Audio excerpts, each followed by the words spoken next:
머니. 네, 안녕하세요. 안녕하십니까, 핑크팬님. 네, 오랜만에 예. 합니다. 아주 오래간만에 하고 있습니다. 네. 예, 예. 좀 더 마이크를 가까이 되지 않을까요? 마이크 가까이 대고서 말을 네. 하고 있습니다. 예, 예. 저희가 지난 중국 부채에 대해서 예, 중국 부채. 했었습니다. 약간은 저희가 계속해서 그렇게 치면 경제에 대해서 좀 예. 좋게 표현하면 정확한 시선을, 정확한 시선이죠. 예. 나쁘게 표현하면 어쩌라는 거냐 이 자식들아. 엊그저께 전에 픽패너님과 했던 저희 2018년 하반기 주식 전망. 네. 네, 그걸 다시 들어봤습니다.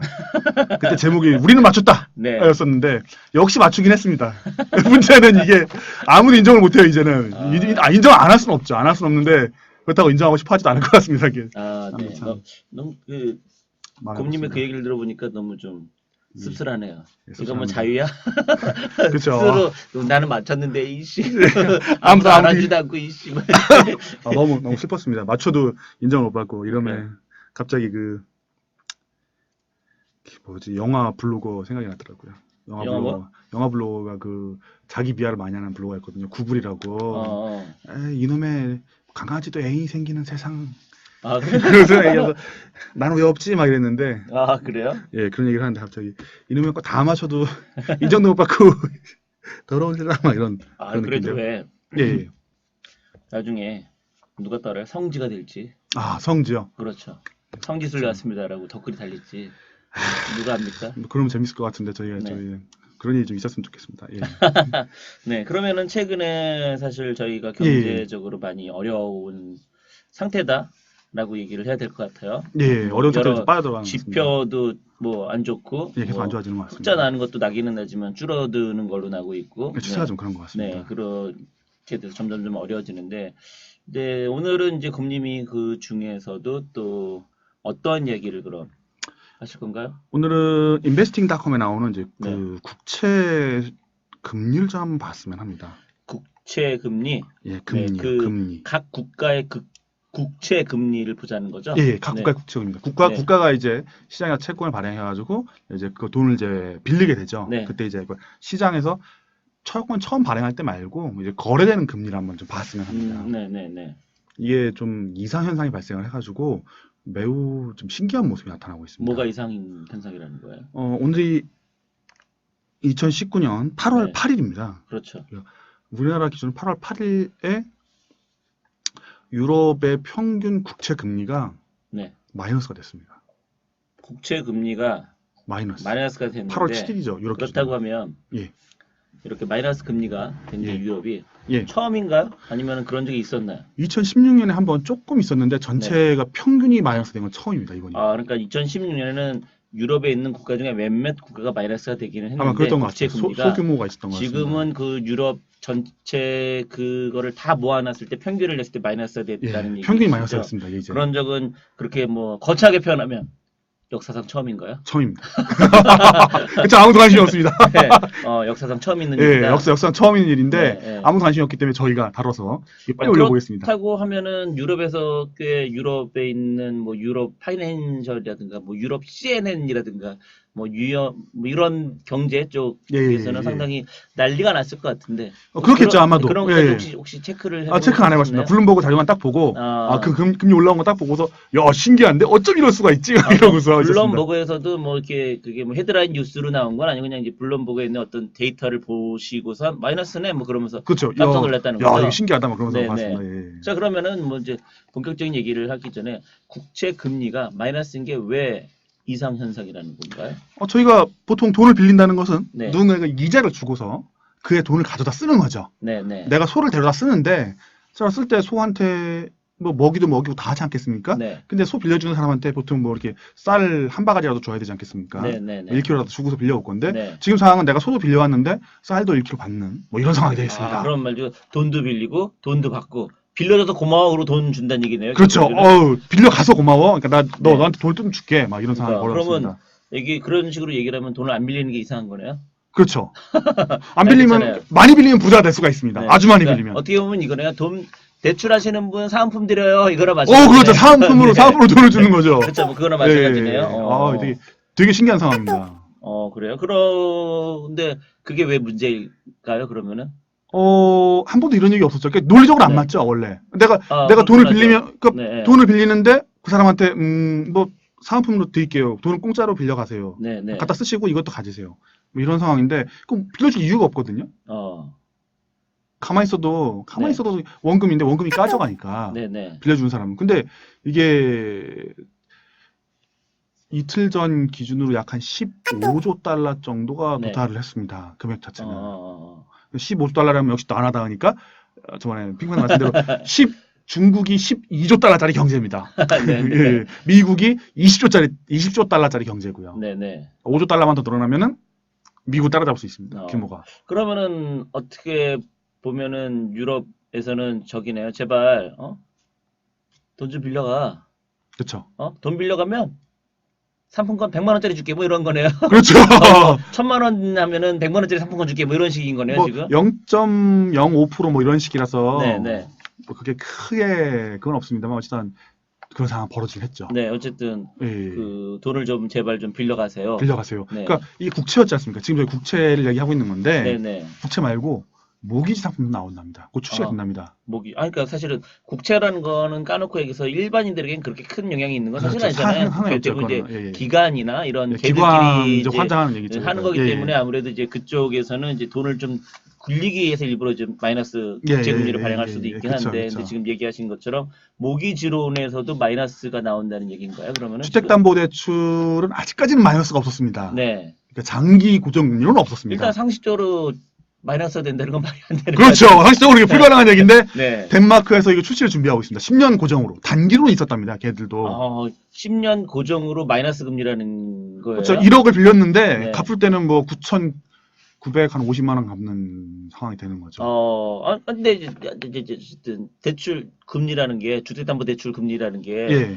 굳이 얘기하면 1억을 빌리면 대체적으로 우리나라 개념으로 치면 매년 예를 들어서 뭐 원금 60 플러스 이자 뭐 10만 원 이런 식으로 갚는 거잖아요. 네, 그렇죠. 원금 60에서 5만 원 깎아주고 이제 갚는 상황이 벌어지는 근데 거죠. 이제 지금 말씀하신 건 마이너스 금리라고 하면 단순히 생각할 땐 원금 60만 원을 50만 원을 갖고 이자는 한 푼도 안 내도 된다는 뜻이나 마찬가지나요? 그러면은 50만 원을 갚으면 경품을 뭘 또 하나 주는 거죠, 이렇게. 그러니까 말 그대로 이자는 안 내고 이자를 받죠. 그러니까 원금만 내는데도 불구하고 그럼 말 그대로 원금이 줄어들죠. 그러니까 대출 통장에 50만 원을 집어넣으면 이를테면 1억이 뭐 9,950만 원이 돼야 되는 거잖아요. 마이너스 쿠폰이 붙는답니다. 네, 그러면은 그 얘기하시면은 50만 원을 넣으면 오히려 9,949만 원 이렇게 되는 건가요? 그러면 그러겠죠. 예.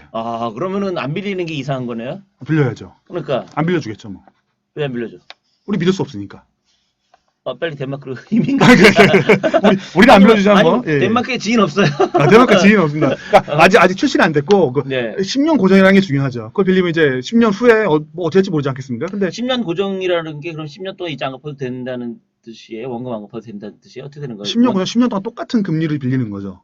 마이너스 다시 금리로. 이제 그 원금 일시상 아닌가요? 그것까지는 모르고. 그것까지 모르고요. 그것까지 안 써 있고 그 신문 기사에서는 그 마이너스 금리에 모기지론이 나온다. 하지만 이게 처음이다. 근데 국채 금리보다 더 낮더라 그게 금리가. 네네. 예, 그렇게 나왔습니다. 그러면은 정말 돈을 안 빌리면 이상한 놈일 수가 있긴 한데. 근데 덴마크 같은 이런 북유럽 그쪽 국가는 사실은 그렇게 대출을 굳이 해야 될 필요성이 있는 국가는 아니지 않나요?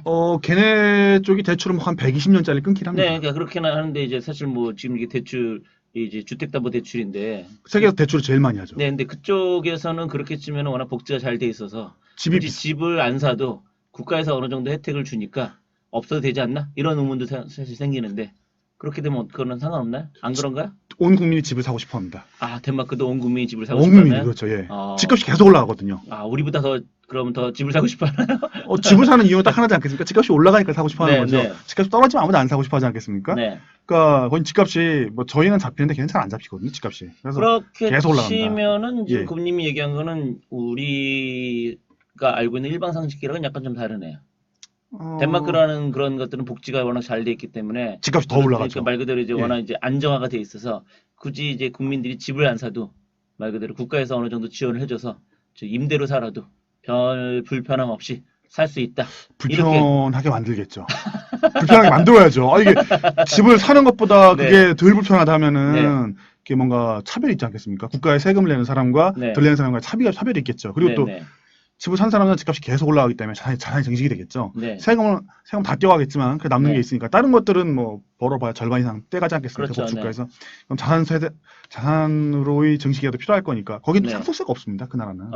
그러니까 뭐 실제로 상속세가 있는 나라가 그렇게 많지는 않다면서요. 또. 그것까지는 잘 모르겠습니다. 한국이 좀 높은 편이죠. 어디서 들었는데 한국, 일본이. 그러니까 한국이 상속세가 유독 좀 많긴 한데 다른 나라 유럽이나 뭐 미국 그런 데는 상속세가 없다 뭐 그런 얘기도 들은 것 같긴 한데 뭐 여튼 일본은 있는 건 아는데 그러니까 일본하고 우리만 그렇게 상속세가 높다는 얘기를 얼핏 들은 것 같아요. 미국도 좀 있긴 한 것 같습니다. 그러니까 유독 우리나라하고 일본이 그렇게 많다라는 얘기, 특히 우리나라가 제일 많다라는 상속세가 일본보다 더 많다, 뭐 이런 얘기는 얼핏 들은 것 같기는. 소득세가 저희는 작으니까요. 비해서 뭐. 그러면은 덴마크 사람들이 그렇게 치면 그 모기지 대출을 받으려고 환장하겠네요. 아직 상품이 이제 출시는 안 했으니까. 나오면 얘기하신 것처럼 집값은 계속 올라서 집은 사고 싶은데. 그렇게 치면 지금도 사실 그 덴마크의 그 주택담보대출 금리가 실질적으로는 1%도 안 되거나 1% 정도 된다는 얘기잖아요, 사실은. 1% 단기는 1% 미만일 가능성이 높죠. 근데 어쨌든 뭐 10년이라고 하더라도 지금 뭐 10년짜리를 뭐 마이너스로 한다라는 걸 추진하려고 노력하고 있다고 하면 지금 여기 잠깐 그래프를 한번 봐주십시오. 그래프를 보시면 이제 덴마크의 이제 금리거든요. 보시면 3개월짜리는 마이너스 0.6%입니다. 부채금리가. 그리고 이제 여기 보면 20년짜리가 있는데요. 20년짜리는 마이너스 0.3%입니다.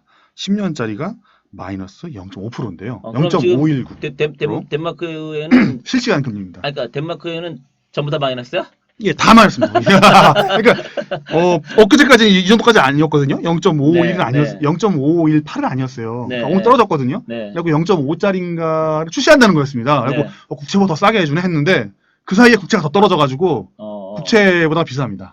그렇게 얘기를 하면 아까 얘기한 것처럼 덴마크는 계속 집값이 오른다고 하면 다들 집을 사고 싶어 할 건데 말 그대로 대출에 대한 부담이 전혀 없잖아요, 지금.